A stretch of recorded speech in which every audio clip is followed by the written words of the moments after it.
This is the weekend edition of Fear and Greed Business News, Australia's best business podcast. I'm Michael Thompson, and good morning, Jennifer Duke. Good morning, Michael. Now, Jen, our weekend show is very different to the weekday shows. The weekend is all about the two of us each nominating what we think is the biggest story of the week, and we pick out the most remarkable story, and we try and identify a sleeper story, which is a tough category because you are essentially looking for something that's not getting the attention that you think it should and that's going to become a bigger story further down the track. So it's very subjective. But then again, our last category is also very subjective. It is the favourite story of the week. We do need an adjudicator. We have a judge join us every week to help pick a winner. Not even to help pick a winner, to just lay down the law and decide someone who's going to win. Our Fear and Greed colleague, Adam Lang. Good morning, Adam. Good morning, Michael. Now, Adam, look, the last couple of weeks, the judging has been somewhat variable. So I thought it's best if we start today with a very quick run through of what you are looking for in your stories today. Okay, so what on earth are my criteria? Number one, topicality, of course. 2, timeliness. It's got to be fresh. 3, economic impact. All important in a business news podcast.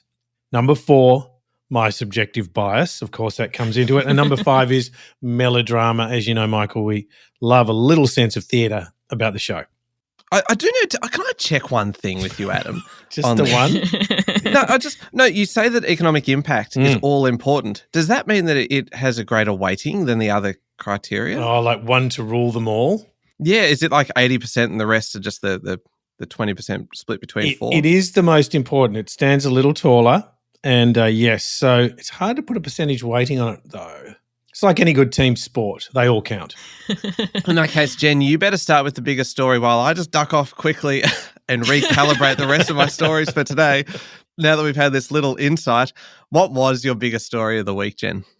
So my biggest story of the week is the launch of the new iPhones, but more than that, it's the growing China-US tech war. So the iPhone is actually half of Apple's revenue, and it was supposed to be this massive week all about the iPhone 15, 15 Plus, 15 Pro, and 15 Pro Max. They've got all these bells and whistles, they film things in 3D, and they're finally ditching that much-hated lightning cable.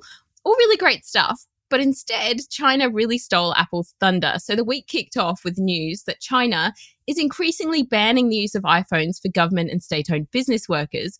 And that actually hit Apple's share price by just about $200 billion in 2 days, as China's a really big market for its iPhones. And just hours after Apple actually launched its new iPhones, Beijing's foreign ministry held a press conference where its representative said that China hasn't issued any laws and regulations to ban the purchase of iPhones, but then took a swipe at Apple, saying the Chinese government values security and there would be media reports concerning incidences involving the iPhone. This made it all the more murkier for investors. Then the White House commented, with the National Security Council criticizing the move. A spokesman said that US businesses had increasingly experienced aggressive and inappropriate retaliation from China. And then you add to this a new report from the World Trade Organization that shows there is a decoupling happening between the US and China because the two countries are growing trade with other countries faster than with each other. So one particularly interesting detail is that Apple is now going to be selling India-made iPhones in some regions for the first time. That's in addition to mostly Chinese-made iPhones. And so there seems to be a major shift in the global trade dynamic in full force, with tech right at the front of it. Surely that's the biggest story in a while. In a while, so not just for this week. Wow, you're really kind of up the ante in the last few words. Knocking you out for a few weeks in the future as well. Oh, how about that? No, look, that's an interesting choice of story. You've kind of gone really big picture this week, but to provide a little bit of live feedback, in focusing on iPhones, you really neglected the miserable chunk of the population that uses Android devices. So I, however, on the other hand, have gone with a story that applies to every single Australian, every single person, and that is the monster week that we have just seen in federal politics. There are a few headlines in this. The biggest event in Parliament would be the government passing its $10 billion Housing Australia Future Fund legislation. They've called it the biggest investment in social and affordable housing in more than a decade. Now, this is expected to deliver an ongoing pipeline of social and affordable rental properties from its returns. The government had to secure the support of the Greens, and for a while there it wasn't looking particularly great because the negotiations took quite some time. In the end, the Greens came on board. All it cost was an extra $1 billion. But the Greens didn't win some of the key elements that they were pushing for, namely a rent cap or freeze. So we can expect this to come up again at some point. Is this policy going to improve housing affordability and supply? It's certainly not going to hurt. It's very good to see some of these big ticket items that are designed to improve society actually getting through. Now, outside of Parliament, another week of ferocious campaigning on the Voice referendum. We ticked over 1 month to go this week, and the polls aren't looking good for the Yes campaign. In fact, the Yes vote is still heading south, and with a double majority required to pass the change, the pressure is entirely on the Yes campaign now to convince what you would probably describe as a wavering public. And I know I'm combining a couple of stories in here in a way, but they all come under this element, this kind of overarching theme of the week in politics, because we also have Australia's rolling global politics that popped up again this week, because we had Prime Minister Anthony Albanese starting the week at the G20, which feels like months ago, but it was only a week ago now, reminding us all that Australia is becoming an increasingly important player on the world stage because of our position in the Pacific and because of our close political links to the US and trade links to China. And we had Albo meeting with French President Emmanuel Macron and the EU Commissioner as well. The big issues, kind of climate change and free trade, and a statement criticising the economic and humanitarian consequences of the invasion of Ukraine.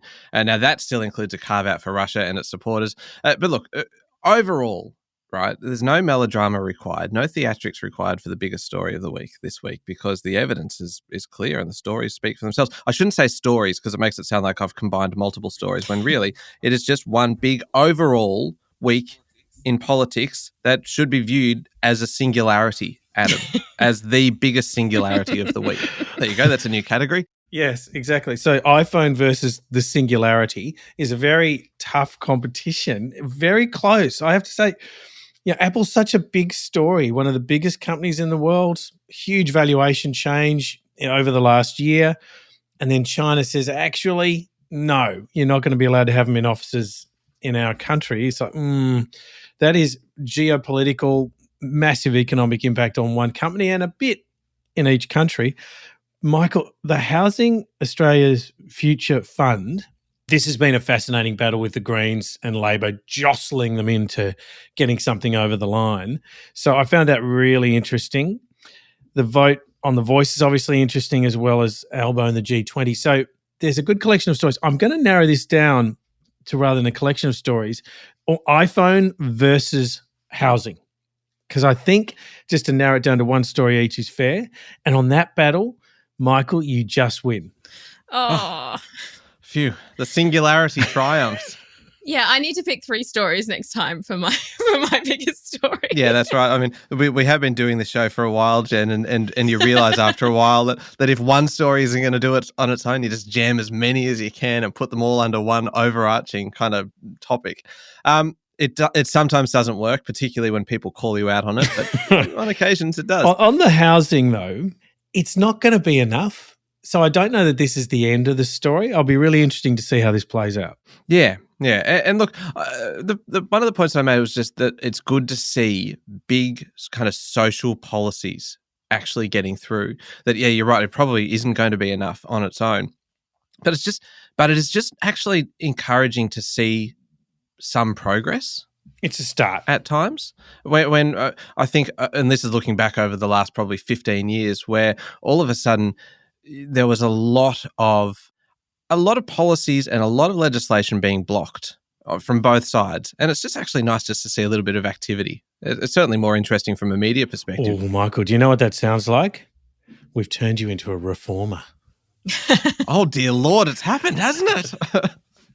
Welcome, Michael. Welcome. Oh, no. Oh, gosh. I think it's funny you're so positive on it, because I actually think it was quite miserable to see such a big debate over something that's so non-controversial, like putting through extra supply for public and community and social housing. Surely that's like the least controversial thing that a government can commit to do. And it almost created a double dissolution. Right. If that's where we fall over. Right. I guess I'm just a glass half full kind of guy. Sorry, Jen. Fair enough. Sorry. Look, most remarkable story of the week. Let's go. I might go first on this one because you went first in the last category. For me, the most remarkable story this week is all about jobs. And it is a single story this time, Adam, another singularity, I suppose. It is a single story It is a story with two components, but they're two components within one story. The unemployment rate is still very, very low. It was unchanged in August at 3.7%. In fact, an extra 65,000 people found jobs in August. So clearly, our jobs market is extremely resilient, despite everything that's kind of being thrown at it. ANZ kind of did some interesting analysis of this, saying that there's a bit more to it than the headline figure, that the vast majority of the jobs growth was part-time and that hours worked actually fell slightly over the month and underemployment was up a bit. But still, it is a pretty remarkable state we're in right now, which leads me to the second component, the comments by rich lister property developer Tim Gurner this week, who was talking as much about attitudes to work as he actually was about employment itself. He said, and this quote is fantastic, "We need to remind people that they work for the employer, not the other way around. There's been a systematic change where employees feel the employer is extremely lucky to have them, as opposed to the other way around." And he reckoned that people kind of decided during COVID that they didn't really want to work so much anymore, and that we need to see pain in the economy, and that with those kind of layoffs that are happening at the moment, particularly in a lot of kind of tech companies, that we're starting to see, in his words, less arrogance in the employment market. So there's a little bit to this. And earlier this year, we had Michelle Bullock, incoming RBA governor, making a point that unemployment would need to rise to about 4.5% to get inflation under control. In other words, that about 150,000 or so people might lose their jobs in the process. But she did all of that and made a lot of these points about kind of the state that we are probably heading towards, without reference to arrogance in the employment market, without reference to people not wanting to actually work anymore. Don't you just think that the comments then made by Tim Gurner are pretty remarkable? Not just that he thinks it, but that he actually said it on stage, in public. It was filmed. It went viral, all entirely foreseeable, mind you. A manager in Tim's own company now has had to reassure their staff that, don't worry, Tim wasn't talking about you. But wow, I mean, I can't imagine he is going to be particularly popular at the Christmas party this year. He might be better off to skip that one. Anyway, that's my most remarkable story. I'm still a little bit gobsmacked by it, but it's also one of those stories that in the media you love seeing that, because you're like, I can't believe he actually said that and said it publicly. Jen?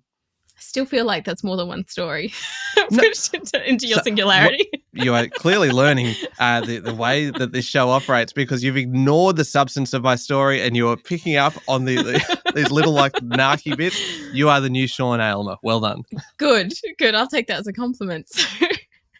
So I can't actually believe it, but I'm going to be the one picking an airline this week for my story. Because surely the most remarkable story this week was actually Qantas losing its court appeal. So the High Court upheld a judgment against Qantas that its sacking of almost 1,700 staff in 2020 was in breach of the Fair Work Act. And essentially it was unlawful because it was found to have been driven in part by its hopes of avoiding industrial action, which is, of course, a workplace right. And this was a David and Goliath kind of battle that saw the unions come out with their full strength to back the ground staff and baggage handlers who were let go right in the middle of COVID.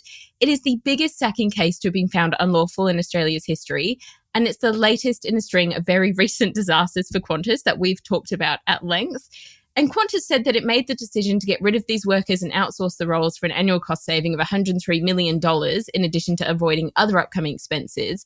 And now it says it deeply regrets the personal impact on staff and will act quickly to compensate affected staff members. The whole fiasco might actually cost the airline in excess of $200 million.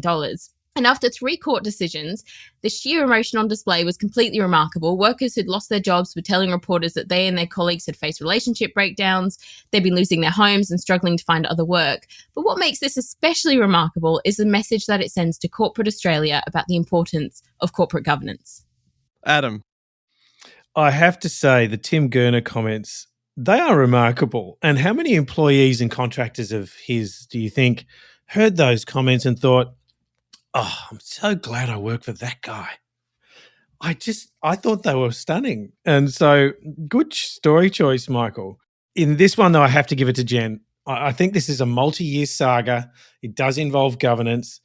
But clearly, Qantas thought they were deploying the law correctly, and they weren't. And it was a really high-risk decision in the middle of COVID with 1,700 people affected, and the subsequent events when you had baggage getting lost and flights delayed and all of those outcomes that flowed from it.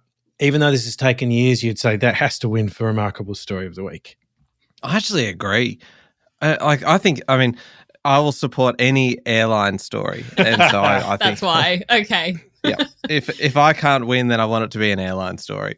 All right. It is 1-1. We are heading into halftime. We'll come back in a moment and find a sleeper story of the week.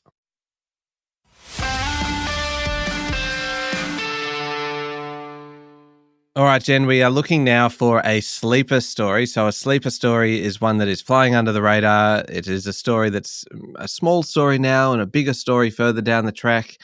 It requires a bit of detective work, journalistic detective work.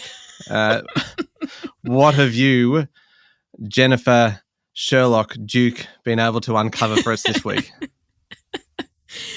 This is the hardest category for sure, but my sleeper story is actually the European Commission's new investigation into Chinese EVs and concerns that state subsidies are distorting the market.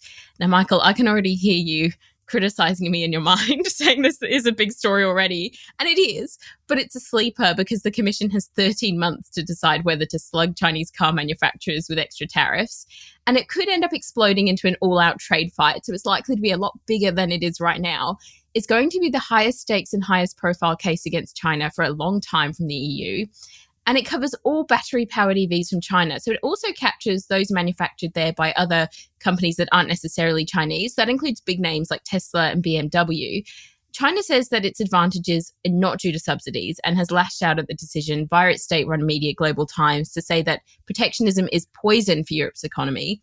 And China actually has a solid lead on developing cheaper EVs. And this no doubt frustrates local manufacturers because China's share of EVs in Europe right now is 8%. And that's expected to double in the next 2 years. So the Commission needs to make sure that it isn't seen to be being anti-China, anti-competitive, and simply shoring up local industry. And the world's going to be watching on to see whether the European Commission handles it objectively. So I feel like this is a long way to play out, and it's definitely a good sleeper. I enjoyed that you pulled yourself up. You self-criticized early Reading on. your mind. Yeah, that's right. Look, my sleeper story. We are in the middle of a crime wave right now, and nobody is talking about it except for me and the boss of Maya and a bunch of other CEOs here and overseas. But apart from that, it is just me talking about this. So this is essentially a sleeper story. Shoplifting is on the rise. You had Maya CEO John King this week say that they have seen a spike in theft at stores, which has risen to 1.8% of sales compared to 1.3% the year before. That is an extra $16 million in lost stock. And the worst part is that this is not an isolated incident. This is part of a trend. The big supermarkets this year reported a 20% rise in stock loss. That does include wastage as well as theft. But the Australian Retailers Association says that stock loss is about 2 to 3% of total retail sales. So that is huge. This is really a sleeper story because there are going to be flow-on effects from this. First to shareholders, because the stock loss is reaching the point at which it is affecting the bottom line. It also affects consumers because the cost might end up being passed on through higher prices, which in the middle of a cost of living crisis is the last thing that we all need. And there's also an impact as well on our privacy because the shoplifting trend is leading to a heap of new cameras popping up at, for instance, the self-serve checkout, which makes it very, very hard to put half a dozen avocados through as brown onions. And some Coles stores are even trialling body-worn cameras where the staff are wearing cameras attached to their shirts, partly to help crack down on kind of abuse of staff, which is a terrible thing that they're even having to deal with that. But it's also to deal with this problem of people stealing stuff. In the UK, it's happening with all the big stores. They're helping to fund a facial recognition crackdown exotically called Project Pegasus, which I think makes it sound really cool. Now, part of this is organised crime, but part of it is also then linked to the rising cost of living, which is, again, a pretty confronting thought that people would resort to stealing from these stores because they can't afford it. They can't afford to buy it. I think this is an underreported element of reporting season. What we've learned about stock loss from shops and the effects that it may have on everyday consumers, it is... No, I don't even need to kind of clutch at technicalities here. It is the very definition of a sleeper story. Adam, do you agree? No, it's not a question of do you agree. How much do you agree? Don't stand in the way of the truth by the difference. European Commission is fascinating, big scale. See what's going to happen. The geopolitical tensions continue. Crime wave. And of course, as you said, Michael, just your sleeper story. Only you were talking about it and a few CEOs. But this is massive. The sleeping crime that's going on, right? So I think there is a really good story choice there, and I have to give this to you for Sleeper Story of the Week. That's fair enough, I think. That's a great story. It's fascinating. I love crime. I love it as a not something I'm personally involved in, but as a topic that we're all fascinated about. Theft from stores. Huge story. There you go, Michael. What a generous concession by your opponent. Oh, sorry. No, I was still very much focused on her admission that she loves crime. Love crime. If you picked all theft stories, I would be fully on board for you winning every week. Well, I never knew this about you. Look, what I realised from that story just then is that there wasn't much melodrama in that. And maybe the melodrama actually goes against me. So maybe I'm going to dial it down for this last one. Okay, I'll try this. The favourite story, a very subdued favourite story for the week. Do you mind if I go first, Jen? If you must. It's fine. I do. The annual ethics index from the Governance Institute is always a good story. Whenever it comes out every year, there are some terrific stories within it. And there's the usual headlines. Media is seen as the least ethical sector, and real estate agents are the least ethical occupation. Firefighters are the most ethical, and the usual suspects, which is probably the wrong word to use for them really, round out the top five. You've got AMBOs and pharmacists and GPs and childcare workers. But I've gone beyond the headlines. I've had a good look through the report, and I found a few little extra nuggets, little ethical nuggets that I wanted to share with you. With a score of 54%, the rising cost of living is seen as the top ethical challenge for 2024. But if you look down that list, if you go all the way down the list, this other one barely rates a mention at just 11%, and that is government ministers' ability to award government grants for projects.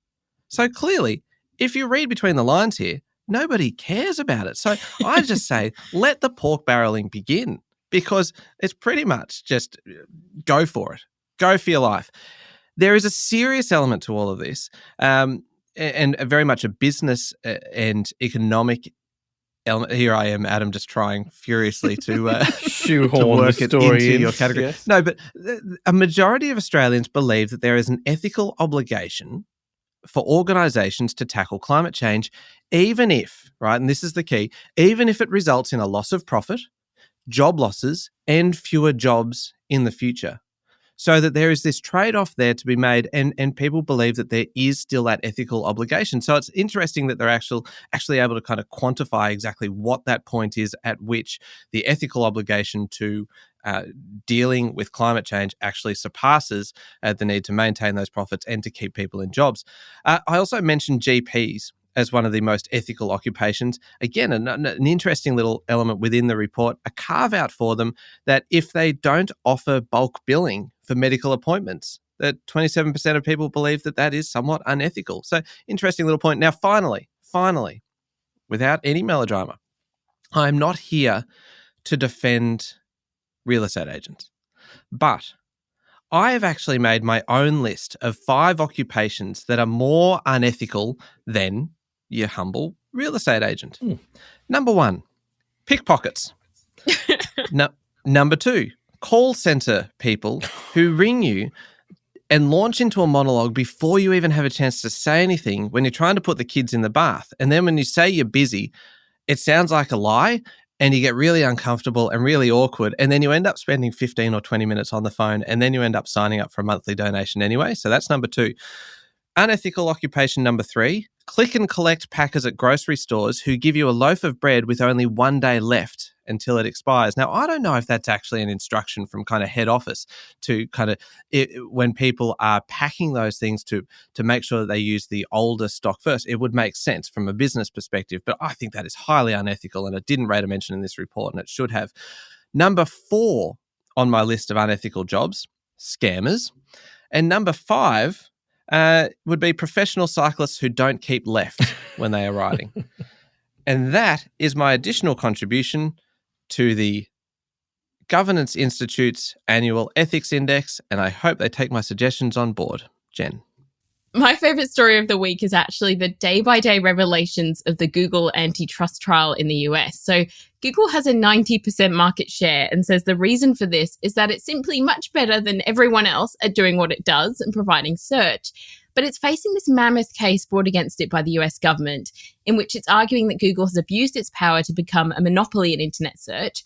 This is the most significant antitrust law trial in decades. It's the first of its kind against Google in the US, and it's going to be another 9 weeks of really gripping evidence and claims on both sides.